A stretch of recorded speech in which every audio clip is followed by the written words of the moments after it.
The Mets went to the Mile High City and took a series. I know a lot of people wanted to lose their minds because the Mets finally lost a series, and it happened to the lowly Angels, but they recover and win in Colorado. And just like that, in a few-day span, the New York Mets have passed the Atlanta Braves once again for the third wild card spot for now as we enter the day this Friday. Joining me on the program to talk about the Mets and the Syracuse Mets is the voice of the Syracuse Mets. It's their play-by-play man, Evan Stockton. We got a lot to catch up on. It's a busy episode coming up next of the Sick Podcast, Mets Magic. Turn up your volume. Because you're about to listen to the Sick Podcast. Mets Magic with Jake Brown. It's in there, strike three called. The Mets win the pennant. The New York Mets have won the National League pennant. Put it in the books. The New York Mets, for the first time in 15 years, are champions of the National League. The sickest New York Mets podcast. It's gonna be sick. Welcome back to the Sick Podcast, Mets Magic. I'm your host, Jake Brown, at Jake Brown Radio. If you're watching us on YouTube, youtube.com/@thesickpodcast, Mets Magic, make sure you smash that thumbs up. 2 thumbs up, Ebert and Roper. And comment below as well. Let us know how you're feeling about the Mets as they enter the final trip to Seattle of this daunting West Coast trip. Let us know in the comments. And, of course, subscribe on Apple, Spotify, wherever you get podcasts. Give us that 5-star rating, write a nice review. Follow us on Twitter, X at SickPodMets, and follow me at Jake Brown Radio. Of course, the Sick Podcast, Mets Magic, is presented by Homage. Now, I always like to wear the shirt, as you see here, the Mets, Shea Stadium. I'm down here in Carolina, South Carolina, at my parents' house now. I'll be flying back to New York today, but always got to rep the boys down here and show them, one, yes, I'm from New York, but two, that I'm a fan of the third wild card Mets. And Homage, of course, very comfortable. You get your pop culture gear, sports, and it's very comfy. You know, the material is fantastic. So get one of these shirts or get any Mets gear or get some other gear at the Homage site, and that is in the description in the YouTube link. But the Mets went to Colorado, and you know what?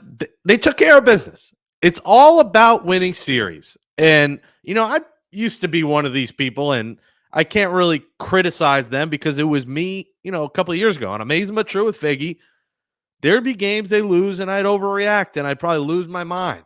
You know, you lose a series of the Angels Sunday night, I'd probably go on the podcast and lose my mind. But do you remember where this Mets team has come from? Do you remember how low this Mets team was? Do you remember when Jorge Lopez threw his glove in the air, said worst efforts in MLB, which he says he didn't say, but everything that transpired that day, he didn't hold accountability. They had a team meeting. That was rock bottom for the 2024 New York Mets. 11 games under 500, 16 and a half games out of the division. This season was cooked before June. When the Mets went to London, you were not feeling good about this team. Even, you know, they took a few games from Arizona. You thought they might start turning around. When they went to London, you did not utter the words playoffs for this Mets team. So when people lose their minds because they lost 2 out of 3 to the Angels, of course, they looked terrible. The bats were dead. It was lousy. But this is baseball. The Angels just spanked the Yankees, who had taken over the best record in the league. Any given day, one of these teams could win. The Angels are 13 under. The Angels aren't the White Sox. Yeah, you lose to the Rockies, the worst team in the National League, but they rebounded and won 2. This team's not going to beat everyone. This team's not going to win every game, but they have put themselves in a position to be a playoff team. They're 61-54. They're half game up over the Braves. You know, the teams around them just aren't losing either. The Padres, 5 in a row, 8-2 in the last 10. Diamondbacks finally lost a game thanks to the Phillies. So that was tough for the Mets. You root for the Phillies. You got to root for the Phillies in that spot because they're closer to the D-backs. They're not going to catch the Phillies. Everyone, that was a pipe dream. It's not going to happen. Focus on the wild card. But the Padres, the Diamondbacks, have put themselves in the divisional picture. So you want to talk about the National League wild card party? It spans the universe. Go down at Atlantic, Atlanta, Broads in Atlanta, Mets game up on them. You want to go to get some ribs in St. Louis? Well, guess what? The Mets are 2.5 up on them. You want to go to the Yay and watch Steph Curry? They're 3 games up on them. You want to get some Permanente Bros in Pittsburgh? They're 4.5 up on them. And then the teams above them. You want to go in 100-degree heat in Arizona? Arizona's up by 1.5 entering the day here, Friday, August 9th, 2024. You want to go to the most glorious Pleasantville in the country? Go to San Diego? Stay classy, San Diego. The Mets are 2.5 behind them. But those 2 teams above them are right there. Padres 2.5 behind the Dodgers. Arizona 3.5 behind the Dodgers. Now, I still think the Dodgers win the division, but they have hit a dry spell. So now the Mets have to worry about, potentially 4 NL West teams.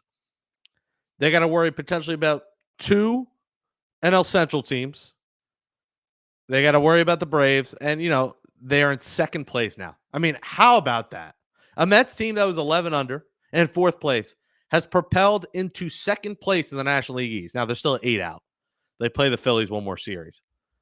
But that's why I get mad when I see the overreaction to a series loss. That was the first Mets series loss since June 30th against the Astros. They've turned the season around. It sucked, but just win series. Seattle's going to be a tough team ahead this weekend. That is not an easy series coming up against a Mariners team that's right in the thick of the playoff race. The Mariners tied for the AL West lead.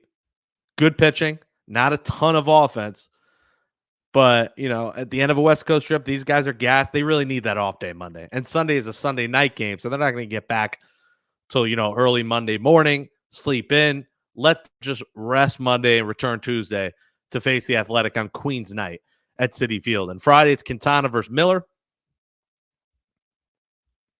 Saturday, it's Manaea versus Gilbert. And Sunday Night Baseball on ESPN is Severino versus Castillo. But win 2 out of 3, and this becomes a 6-4 trip. And I think that was the worst you wanted. Now, you lose 2 out of 3, you're not going to be feeling great. But win 2 out of 3, take series, and then, you got to spank Oakland and Miami before the Orioles come here for that 9-game homestand. You got to find a way to go 5-1 against the A's and Marlins or 6-0. Because the Orioles are for real and probably win that series. So you got to just put yourself in a nice position, and the Mets are doing that. So please stop with, we lost a game to the Rockies. The season's over. The sky is. I get it. That's how Twitter is. But you know where this team came from. You know where it was. So the fact that they've got to this point, enjoy the ride. This is a fun ball club. And I used to be that negative Nancy pessimism.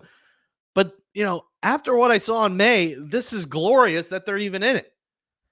And they're right there for the playoffs. So people got to just calm down. And believe me, I get it. The schedule's tough the rest of the way. This was the easy part. Games you got to win. Well, guess what? They took care of the big game. They had to win 6-0 on Monday in St. Louis. Sean Manaea continues to be remarkable. David Peterson has given up more than 2 runs in 2 of 12 starts. He's been fantastic this season. And his ERA is only above 3 because a lot of these starts he can only make 5 innings. But guess what? If you're giving me 5 innings and 1-run ball, I'll sign up for it. You know why? Because this bullpen has completely turned it around. Adam Ottavino might be right when he said it'd be foolish to let him go. He hasn't given up a run in his last 7 appearances. Things seem to have changed since he commented on Trevor May's TikTok about fix me, Trevor. Maybe Trevor did fix him. Danny Young, since he imploded, got called back up from Syracuse, which we'll talk to in a second with the voice of the Syracuse Mets. Danny Young has not given up a run since then. July 10th to now, 1 month, 0 runs.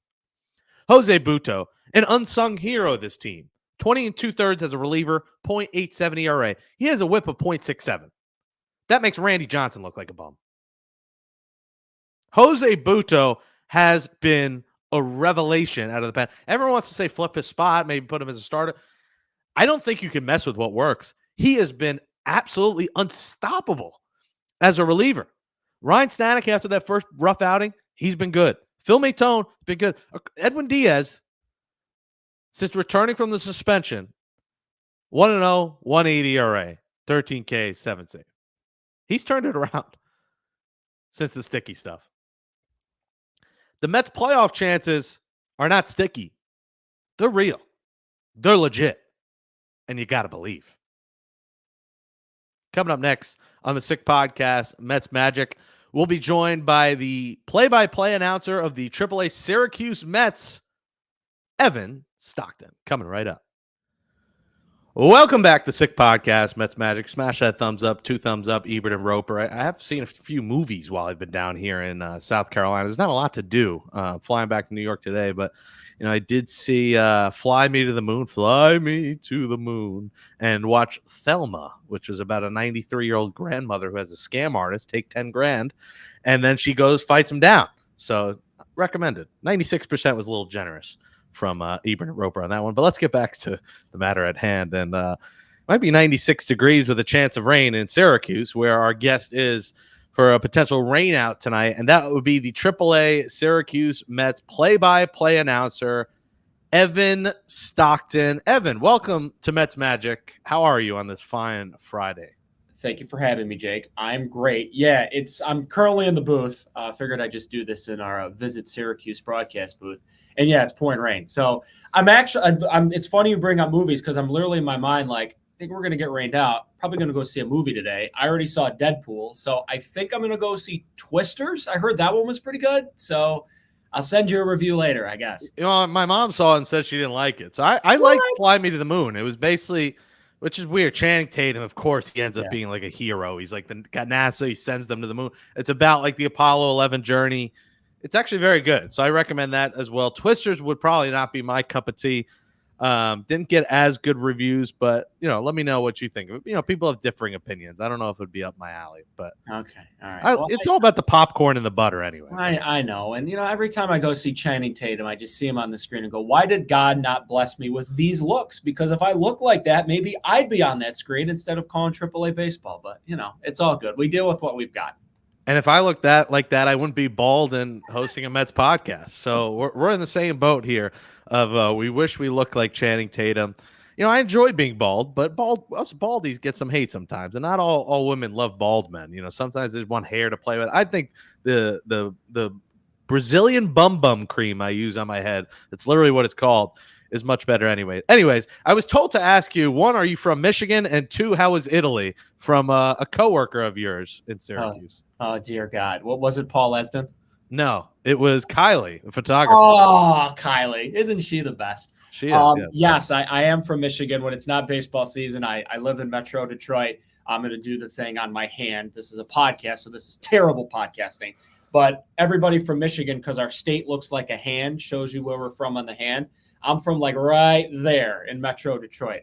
Yep, there you go. Because Detroit's down here. Doing sign language. And I'm from like there. I grew up in a town called Milford, and I still live there when it's not baseball season.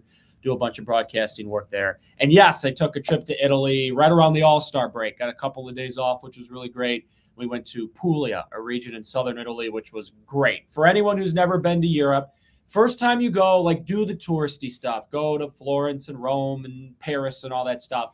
But if you can go to a region like Puglia in southern Italy where it's authentic Italian. Barely anybody spoke English. I literally walked by a dude smoking a cigarette in a tank top, driving a Vespa, and he did the emoji where you hold all the fingers. The Tommy DeVito. The Tommy DeVito. Yes, that's exactly what it is. So, it was really cool. It was nice to get a little break from baseball and come back and finish up. It's crazy. We only got like 6 weeks left here in Syracuse.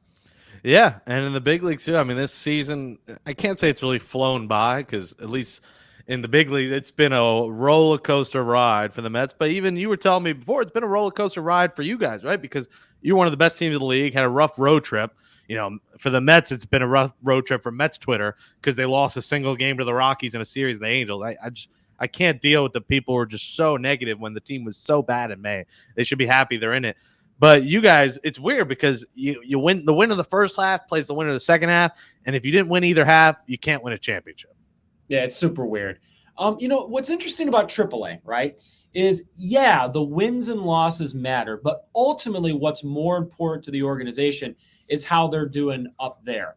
This is going to sound mean, but it's kind of the truth. If the Syracuse Mets go 0-150, but the New York Mets make the playoffs, it's an awesome year, because ultimately our job here at the AAA level, not only is it to foster prospects like Luis Angel Acuna and now Brandon Sproat and Christian Scott before, all these guys Mets fans have heard of, but it's also to give a place for people like Jose Budo to pitch and Danny Young to pitch. All these guys who have gone up to the major league level and had really good success. People forget Reed Garrett, who was one of the stories of the Mets season early on. He didn't start up there. He started with us here in Syracuse. So, when David Stearns came in, and this was started by Billy Epler, it's not just a David Stearns thing, they have made such a point. Like, we need to have a healthy organization. Steve Cohen says all the time, I've got money. I'm not scared to use my money, but this is not sustainable long term. He wants to be the Dodgers, who have more money than God, but they also use it judiciously. They have a tremendous farm system that allows them at the trade deadline every year to go flip 3 prospects and go get a Jack Flaherty or whoever the case may be. And the Mets want to be the Dodgers of the East Coast in the not too distant future. And from what I've seen working for the AAA team, calling their ball games for the last 3 years, they're definitely getting to that point here in Syracuse. So it's fun to be part of an environment and be part of an organization like the Mets, where they've got their heads on straight, they're filled with good people, and there's a goal every single day of we're trying to get a World Series back to Queens. Evan Stockton joining us here on Sick Podcast, Mets Magic at EV Stockton on Twitter. Yeah, you mentioned a lot of the guys. I mean, it is pretty remarkable when you go through the AAA roster and how many of these guys have been here, and then how many of them have had success. We know David Peterson, he was there rehabbing. He's been great this year. Daniel Nunez has been a revelation of the bullpen. Had put up incredible numbers, 1.38 ERA there, pretty much similar here. He's hurt. Hopefully we'll be back soon. Cole Sulser was a guy who had success there, who had a cup of coffee here. Jose Budo, like I mentioned, a sub-1 ERA out of the bullpen has just been a revelation. Josh Walker is a guy who's been here, got traded. Christian Scott was here on the IL. The hope is that he comes back here for September and gives the Mets potentially another starter. Joey Lucchesi, we've seen a lot of. Hitting-wise, we saw Brett Beatty. Brett Beatty, the ultimate, in my mind, 4A player. I mean, this guy goes to AAA and is like a Hall of Famer and just has not put it all together here. A guy early in the year, you saw Mark Vientos, has been fantastic here. You go across the board, and they've done a really good job at developing these AAA players, bringing them up, and especially some of these relievers. Who the hell heard of Daniel Nunez? Who knew about Jose Budo? Isn't it fantastic? It's got to be cool for you getting to call the games for these guys, and then they go to the big leagues, and they become integral parts of a team that is in the thick of a playoff race. Yeah, what's cool about it is, you get to see them closely as baseball players. And when we saw Vientos here, I said after every game when he did another tank over the left field fence, I love having him here because he's fun, but why is he still here? He should be up there. And right now, Brett, is in a similar position, in my opinion, that Mark was in. Mark would go up there. He'd be Jekyll and Hyde. He'd come back down here. He'd kill it. He'd go up there. And it took a couple of times through. And I think what the normal baseball fan, and I don't fault them for this, I think the normal baseball fan, what they don't understand is about 5 years ago, after COVID really, but the seeds for this were before COVID, when Major League Baseball took over the running of minor league baseball and they lopped off 40 teams, the unintended consequence of that was the true skill level and depth at the AAA level is not there what it used to be. So if a guy like Mark Vientos or Brett Beatty, or you could go to other organizations, Jackson Holiday, for example, if they were killing it their first tour of duty through in AAA, if you called them up, they were probably going to stick. That's probably not going to be the norm going forward. I don't care how good you are. I don't care if you're Jackson Holiday. I don't care if you're Mark Vientos. You're probably going to go up there and struggle a little bit, because not only are these starting pitchers absurd, I don't know how anyone hits bullpen arms in the major leagues. Like, you've got these behemoths coming out of the bullpen to their own theme music, throwing 98-mile-per-hour sinkers. Human beings are not supposed to hit that. So it takes time to figure this thing out, right? So in my opinion, Brett's in the same position Mark was. I firmly believe Brett's going to get back up there at some point and succeed. And I see him personally every day. Brett's a really good dude, keeps his head on straight. He's smiling. He's not happy to be here, but he knows why he's here. He's been working at second base. He's getting a little bit better every single day. So yeah, like you get to know these guys as human beings, and it's something that, for better or for worse, as a play-by-play broadcaster, has changed how I see sports. I do live in Michigan. I did grow up in Michigan. I grew up a giant fan of all the Detroit sports teams. I'm still a very irrational Detroit Lions fan. But when you are around teams, when you're around players, you realize that there's no reason to like get so upset, vitriolically upset at these guys, because they're all nice people. They're all working hard. They're not trying to struggle. It's just they're human beings, right? Some guys are better than others and some may struggle. So that's the unique thing about being at the AAA level is, yeah, you call these ball games and you see them go up there and you hope they succeed. And if they come back down here, you hope they succeed down here because it means we're winning ball games. This thing is a process. This thing, it takes time. And sometimes it doesn't click right away. It didn't click for Mark, and hopefully it clicks for Brett up there someday soon. Yeah, and there might not be positions for all of them because remember Ronnie Mauricio, who I was very much looking forward to seeing this year, unfortunately won't play this year. You know, if he's healthy, I look at Ronnie Mauricio as he needs to be an everyday starter for the 2025 New York Mets. He needs to be an opening day start with the spark plug he provided just in the short sample size that we saw him last year, what he does on the base paths. I think he's kind of like an Ellie De La Cruz. He's got power. He could steal second. He could steal third, get around the bases. So I'm looking forward to him as well. So we'll see what happens here in the offseason because the Pete Alonso situation will play a part. If the Mets don't bring back Alonso, does Vientos move to first? Do they keep Beatty? Is Mauricio at there? There's going to be a lot of moving parts. You know, one guy I didn't mention because he deserves his own praise is Candelita. I mean, you know, he is just the spark plug of this whole season. The second he got here is when it turned around. The team meeting was the Wednesday. Thursday he was up. And since that Thursday against the Diamondbacks at the end of May, that's when the season turned. And that's when they had the players only meeting after that Wednesday game. And OMG got the exclusive. It was like back in, I don't know if you remember, hotnewhiphop.com. You would go there. Are you kidding me? Of course. Every day I was on Hot New Hip Hop for the exclusive. Yeah. The clubhouse had the OMG exclusive before it hit Spotify. The game I was at, fireworks night, I was behind the dugout. Everyone had the signs. The OMG sign has taken over. I know it's down there as well.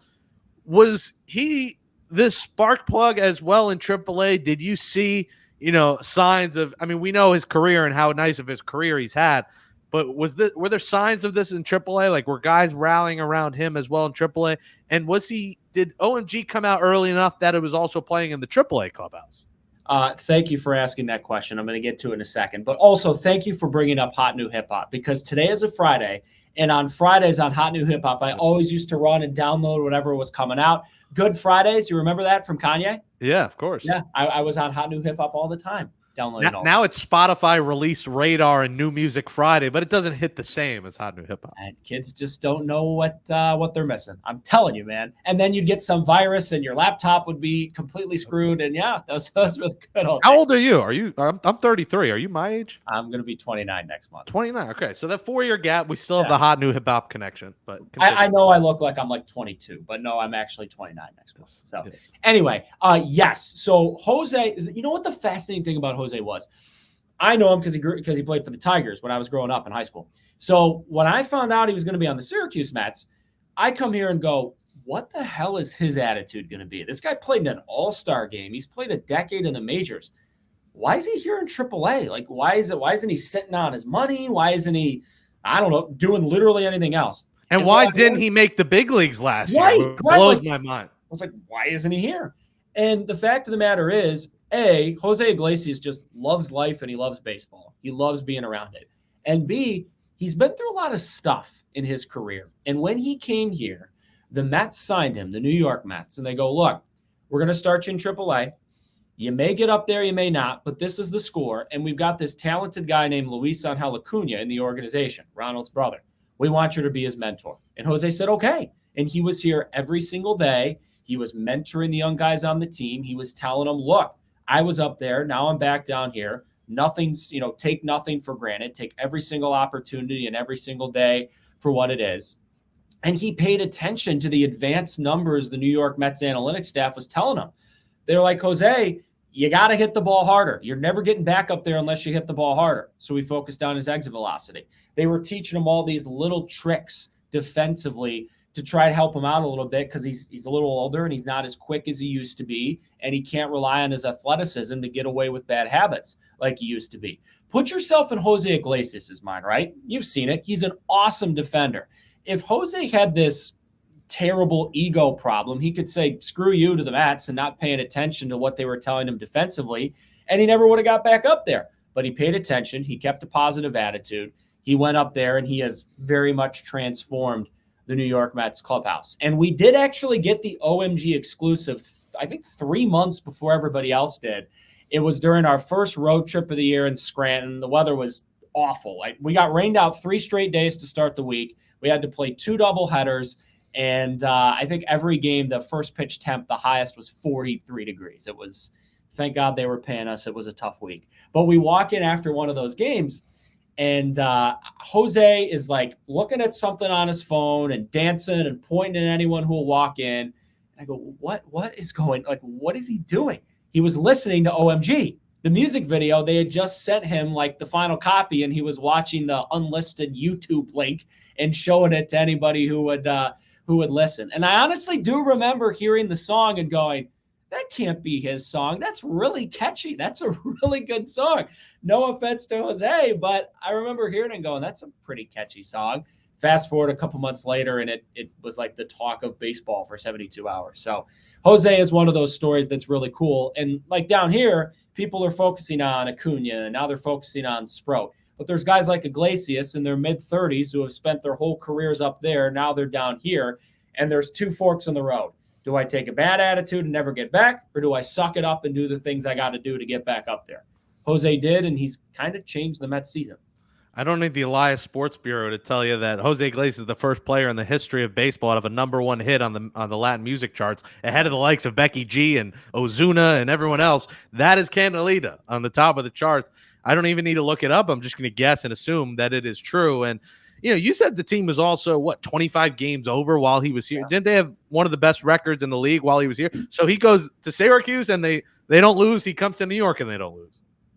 Just saying. It's the Condelina magic, baby. I mean, It's got to be something, right? And I tell people all the time, too, this sport, baseball, mirrors everyday life better than anything else. Football, they play once a week. Hoops and hockey, they play a couple times a week. We play every single day in this sport, right? So some days you're up. Some days you're going to have a really memorable walk-off win. Some days are not that memorable. You're going to lose 6-1. Some days in life, you go to work, you come back home, you make a little dinner, watch some Netflix, and go to bed, right? But if you can approach life with a positive attitude, if you can approach life seeing it glass half full instead of glass half empty, that makes a world of difference, and it means something here in baseball. I don't mean to, make fun of the Chicago White Sox, but you think their clubhouse attitude's very good right now? Probably not. When you inject a guy like Jose Iglesias into your clubhouse and he goes, hey, boys, I was up there, down there, now I'm back here. Life's good. Don't sweat the small stuff, baby. It makes everybody else feel better. So having a guy like Jose Iglesias in your clubhouse, not only does he help on the field, but I don't know if I always believed in the good clubhouse vibes guy until this year, because Jose Iglesias has proven me wrong. Yeah, the White Sox clubhouse has Nickelback playing. The Mets clubhouse has OMG playing. I was going to say Creed, but Creed has taken a positive takeover the last couple of years. So I don't want to offend Creed, but we could offend Nickelback. That would be fine. Yeah, they're in Canada. Who cares? Yeah, who cares? Well, there's a couple of good things that come out of Canada, but not many. But anyways, I've loved watching him. I think he's just been such a spark plug, and the age has not affected the way he turns double plays. I mean, even mid-interview on ESPN, turning the double play was magical. He's been a real spark. You mentioned some of the prospects. Let's go through some of them. One of them, he made his debut and got rocked. It's not always pretty, and it's been mostly pretty for Brandon Sproat, who had 11 consecutive strikeouts to start. Before that, he had like 13 or 14, however many it was. Let's start with him, because a lot of people look at him as, hey, if the Mets need an arm in September, maybe he sprouts his way up to Queens. What did you see out of him, and what's your outlook on Sproat? Because the Mets don't have a ton of pitching talent. I think they have, everyone talks about the Cliffords, the Acuñas, Mauricio, the hitters, but they're not stock full of pitchers. So what about Sproat? So I was excited as hell to watch him last night. We're taping this on a Friday, and he made his debut on a Thursday here in Syracuse. Yeah, he had that start. His last one in AA, he struck out the final 11 guys he faced. He struck out 13 in 5 innings. That's craziness. His manager in AA said, I know I'm going to get crap for this, but the closest comp I can think of is Justin Verlander. And he does have that stuff. He has a fastball that can hit over 100 miles per hour, good curve, good slider, working on the changeup. What I saw yesterday from Brandon was his welcome to AAA moment. And here's what I mean. So he gives up the 6 runs in 4 2/3, and I know Mets fans aren't going to be happy to see it.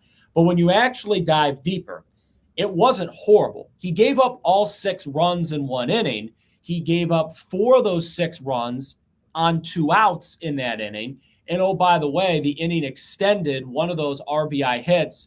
It was a tie game at 2 and a 3-2 count, and there was a Woo Sox single, and then later in the inning, they hit a 3-run home run off Brandon. Woo Sox hit a couple of home runs off Brandon in that AAA debut last night. What did he struggle with? He hung the breaking ball. And even here at the highest level of the minor leagues, you hang a breaking ball, you're going to get crushed. These guys are really good. There's a lot of guys here with big league time and a lot of guys who are going to go back up to the big leagues before the season is over. In AA, you can get away with that. You cannot get away with it here in AAA. And also to stick up for Brandon, I thought the strike zone last night, they were squeezing him a little bit on the corners. I thought there were some fastballs on the outside part of the plate that they weren't giving him. Fastballs at 97, 98 on the gun, by the way.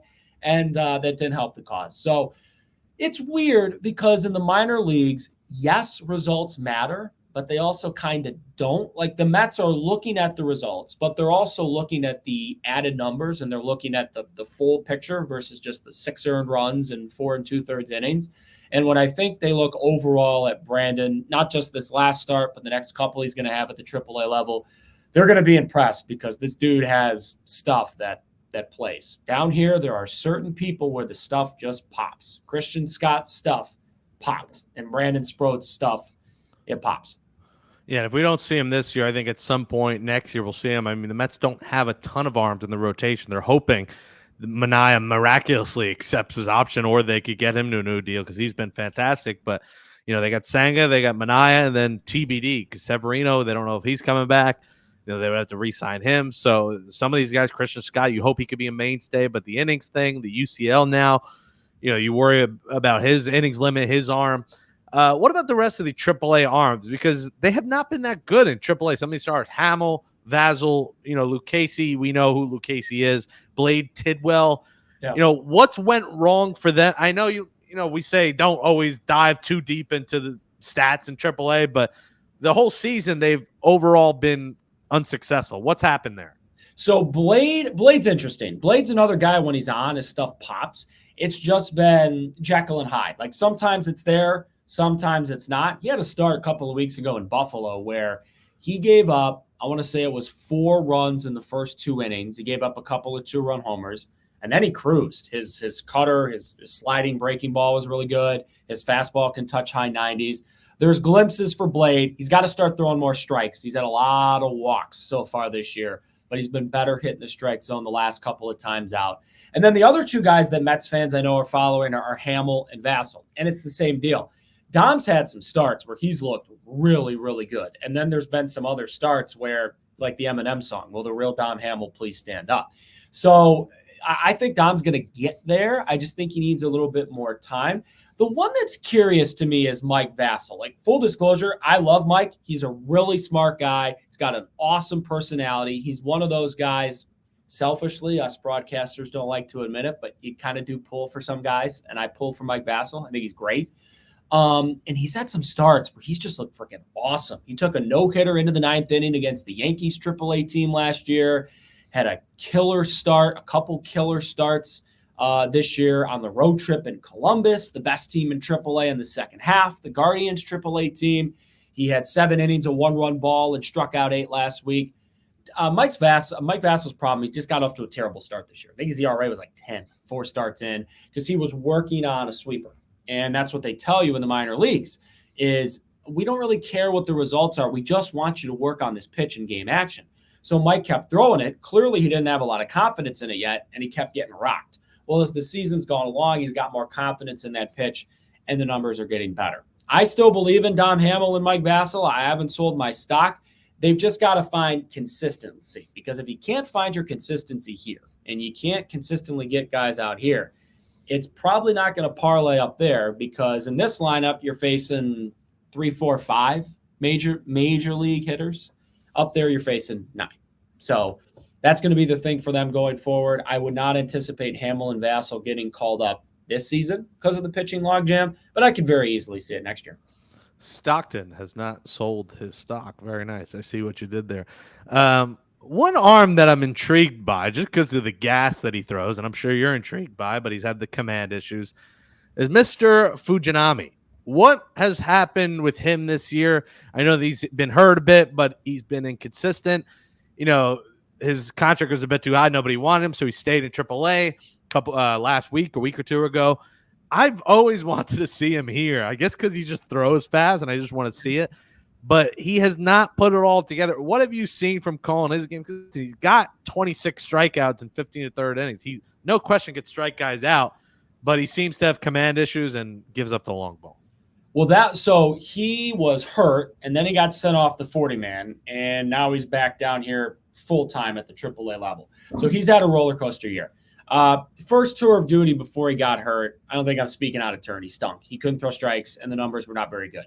This second tour, he's been a lot better. He actually got his first save at the AAA level this season Tuesday night, earlier this week, picked up a save and clinched a win for the Syracuse Mets over the Red Sox AAA team. But even in that outing, it's to your point, like everyone gets enamored by the high velocity. They get enamored by the breaking stuff. And on paper, this should be awesome. But if you can't pull it all together, it's just kind of a party trick. You got to be able to put it all together. And even in that save for Shintaro the other day, he looks good. He gets a couple guys out. Then he walks a guy. Then he walks another guy. And you go, oh, brother, here we go again. And then he finally gets the last out to clinch the save. So, yeah, that's the thing with Shintaro. If he puts it all together, I absolutely think he can be a very good weapon for any bullpen anywhere, but he just has not put it together for whatever the reason may be. And until he puts it all together consistently here at the AAA level, there's no reason to call him up, really. Yeah, and it's been amazing. The turnaround for this Mets bullpen, which was once a weakness for the team, has now become a strength with the likes of Budo, who you saw a lot of, with Nunez, now with the new addition, Stanek, Adam Ottavino fighting for his roster spot. He said it'd be foolish to get rid of him. He's looking right. I mean, the last 7 appearances, he hasn't given up a run. So the bullpen has really been fantastic. Maytone, Stanek, Diaz back to his old form. It gets you excited if Senga can get ready for the playoffs and be there for a game one. What can this Mets team do if they get in? Like, do you have the same excitement as me as if they get in, anything could happen here? Because, the offense we know can be explosive. The starting pitching's been solid. And now that the bullpen's turned around, you say, hey, maybe we got something here. And maybe this Mets team can shock a lot of people. I'm going to sound like a homer because I'm literally a New York Mets employee. I don't care. I'm just so excited for the fans and the organization that this is how this season has gone, because this was supposed to be a gap year. They weren't supposed to be in playoff contention. Let's be honest with ourselves. They were supposed to be a 500 ball club. They were supposed to figure what the heck are we going to do with Pete Alonso and what's the direction of this team for 2025, not 2024. And I think when there was that stretch when they were 10, 11, 12 games under 500, I don't think any of us thought we'd be sitting here in early August going, that's sort of playoff chase. What? But with that injection of Jose Iglesias, with the injection of OMG and Grimace and all the weird stuff that's happened so far this year, they're in the chase. And I think it says a lot about the health of this organization going forward that they are in a playoff chase. And yeah, man, absolutely. If they get there, they can make stuff happen. That's baseball in 2024. I can't believe I just quoted John Sterling on a Mets podcast, but that's baseball. Like, so many more teams make the playoffs now, and it's so weird because baseball, God bless it, the season's probably too long. They probably play too many games. But then you get to the playoffs, and all you got to do is win 2 out of 3. We just saw it a couple of years ago. The Mets had no business losing 2 out of 3 to the Padres. That team was awesome all year, but they had a bad weekend and their season was over. So absolutely, if the Mets get into the playoffs, you run into some good starting pitching. Lord knows this offense has proven they can detonate at any time. They just started that ball game yesterday against Colorado with all those extra base hits. Yeah, man, I think if you get in, anything can happen. And to me, again, I'm going to sound like a homer for the organization, but I really think what happens the rest of the season, barring some sort of apocalyptic collapse, I think it's an awesome sign for the Mets organization going forward, because this year was supposed to be, hey, we're going to hang out. We're not going to make a ton of moves. If we're good, cool. If we're not, okay. It's David Stern's first year. How does Gilbert do in AAA? How does Acuna do in AAA? How does Christian Scott look? And we'll regroup for 2025. No, these guys are in a playoff chase. I think it says a lot to the makeup of the organization. It says a lot about Carlos Mendoza, in my opinion. And it says a lot about the guys in the clubhouse that they have rallied together and turned this into a memorable year in more ways than one. Well, Evan, we have seen 2 apocalyptic collapses before. My old co-host, Nelson Figueroa of Amazing But True, was part of one of them in 2008. So anything could happen. I do agree that to this point, this season has been a success. I won't say no matter what happens, because they collapse and they finish in 4th place. It's a disgrace. I think at this point, as long as the last week of the season, you're in it and it comes down to the final game and you miss out, I'd be happy to say, this team fought till the very end. I like them to be in it. And listen, I think they could get in. I think the way the Braves are playing, the apocalyptic collapse the Braves are having with all their injuries, the Mets have a good shot. They got to beat those teams head to head. San Diego, Arizona, the trip's coming up.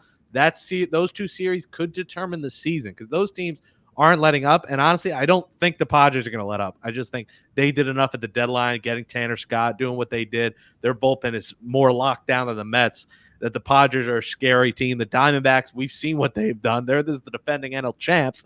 They're a scary team. The fact that we're watching the Dodgers now, I don't think the Dodgers are going to lose out of the division, but the fact we're looking at the Dodgers, what they're doing in the standings, is scary. That everyone in the NL West outside of the Rockies is dangerous.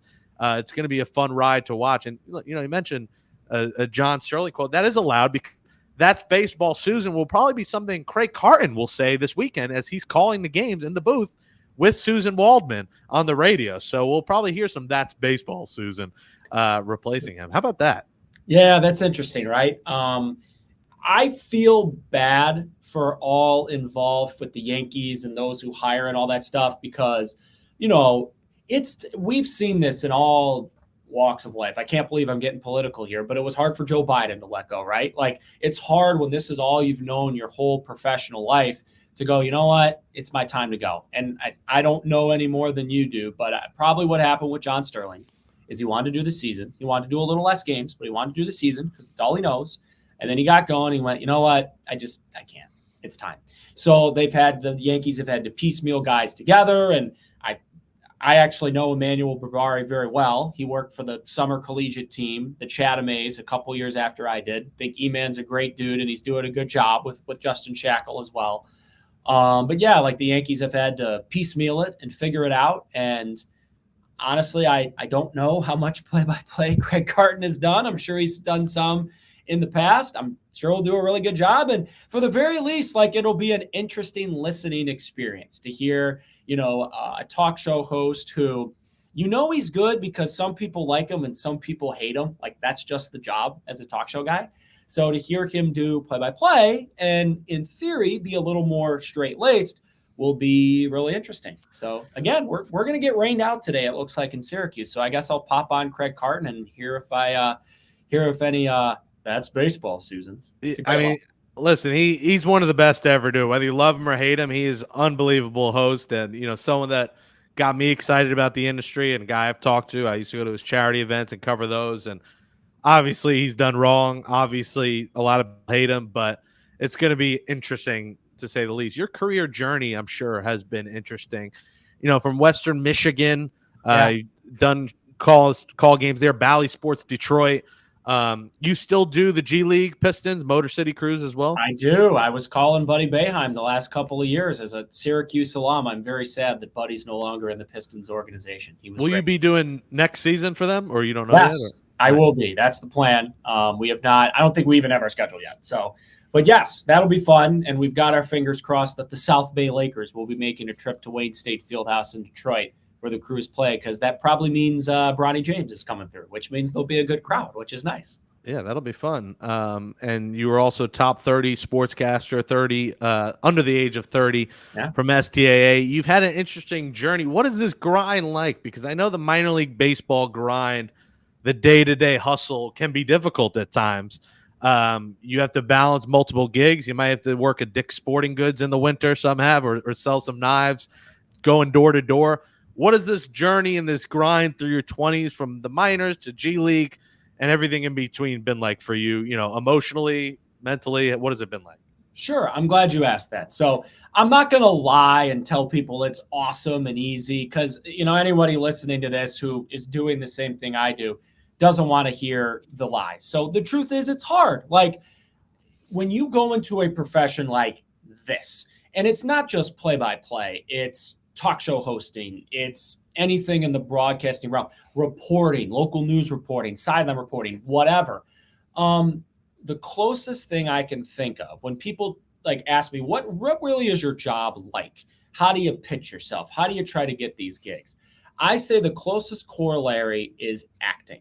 When you get into acting, you take a bunch of gigs, you do a bunch of different things, you have a vision of where your career would like to be. And I have that vision.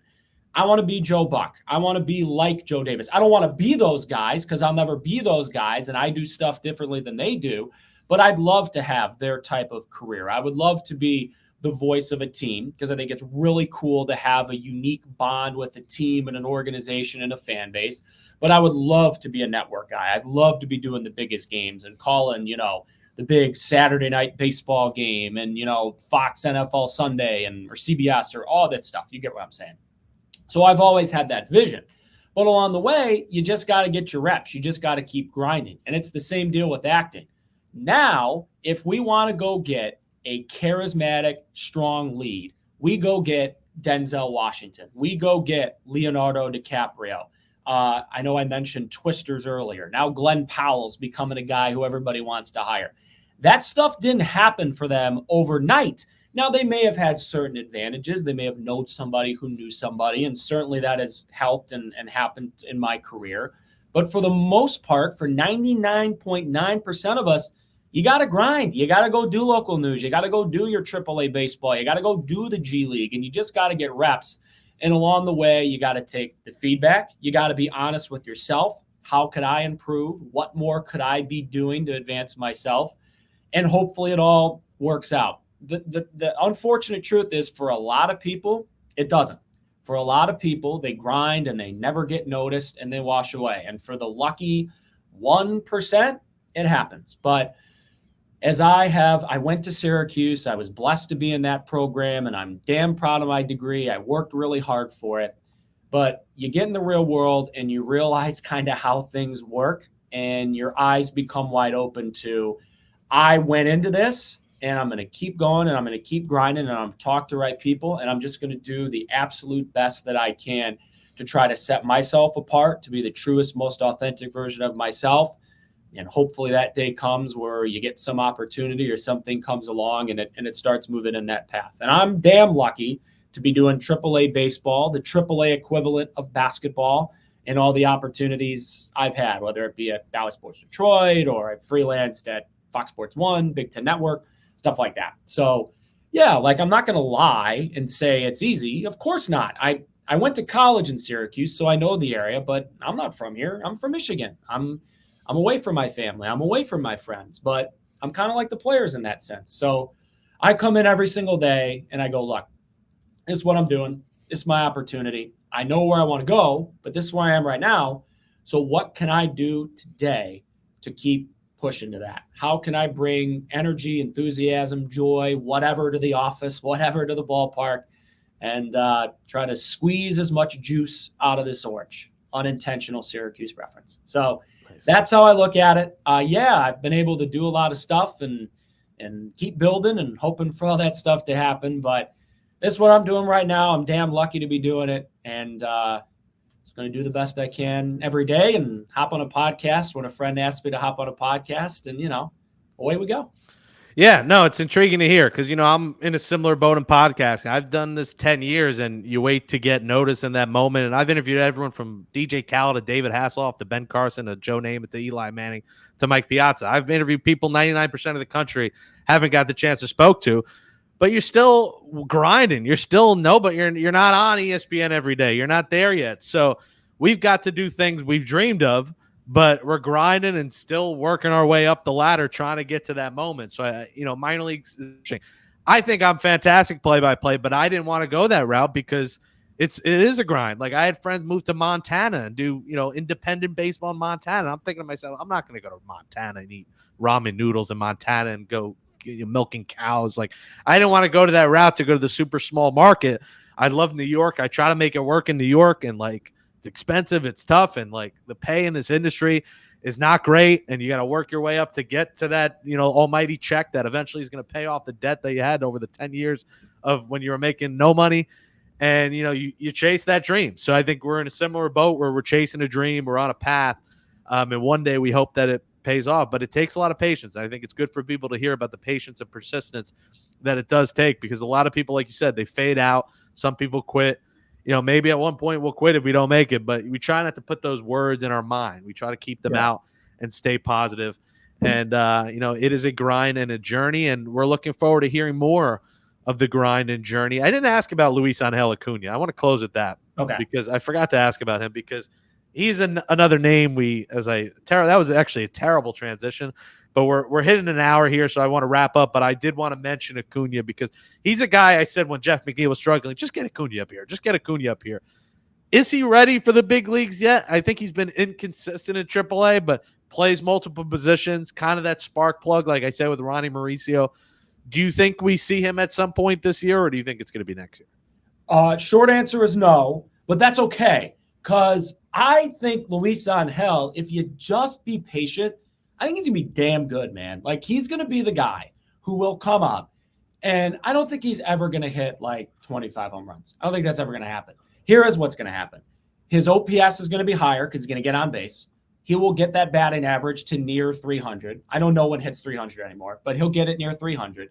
He will get on base. He'll steal a ton of bases. He will make the opposing pitcher go absolutely nuts, as he's got to throw over a couple of times. And then either Luis Angel steals second, or the guy at the plate gets a meatball from the pitcher and they hit one to the gap and he scores anyway.